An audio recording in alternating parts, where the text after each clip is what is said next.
Le pacte des 9 mondes Odin. Dans les temps anciens, lorsque les mondes étaient jeunes et les étoiles brillaient d'une lumière pure, Odin, le père de tous les dieux, se tenait au sommet d'Yggdrasil, l'arbre-monde.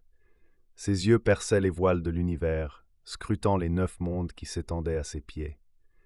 Odin était un dieu sage et rusé. Il avait sacrifié son œil pour acquérir la connaissance des runes, ces mystérieux symboles qui renfermaient le pouvoir de la création et de la destruction. Mais il en voulait plus. Il désirait comprendre les secrets cachés dans les recoins les plus sombres de l'existence. Un jour, alors qu'il se tenait au sommet d'Yggdrasil, une voix murmura à son oreille. C'était Mimir, le gardien du puits de sagesse. Mimir connaissait tous les secrets de l'univers, et il offrit à Odin un marché. En échange de la connaissance ultime, Odin devait lui offrir son esprit. Odin hésita. La tentation était grande, mais il savait que perdre son esprit signifierait perdre son libre arbitre. Il refusa l'offre de Mimir, mais la curiosité le rongeait. Comment pouvait-il obtenir la sagesse sans sacrifier son esprit? Il se tourna vers les Nornes, les tisserandes du destin. Elles lui dirent que la sagesse se trouvait dans les épreuves et les aventures.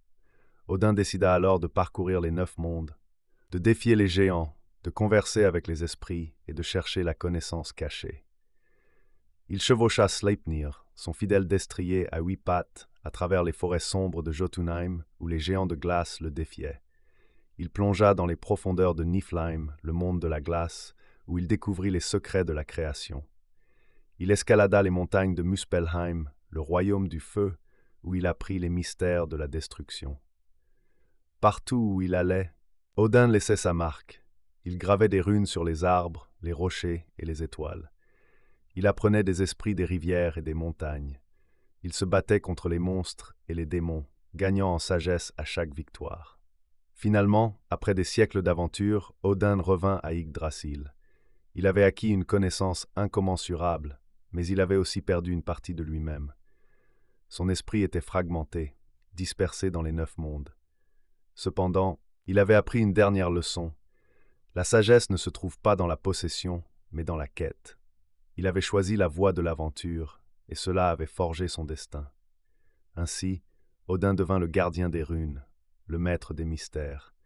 Il veillait sur les 9 mondes, guidant les âmes égarées et protégeant la création. Et chaque fois qu'un voyageur courageux se tenait au sommet d'Yggdrasil, il entendait la voix d'Odin lui murmurer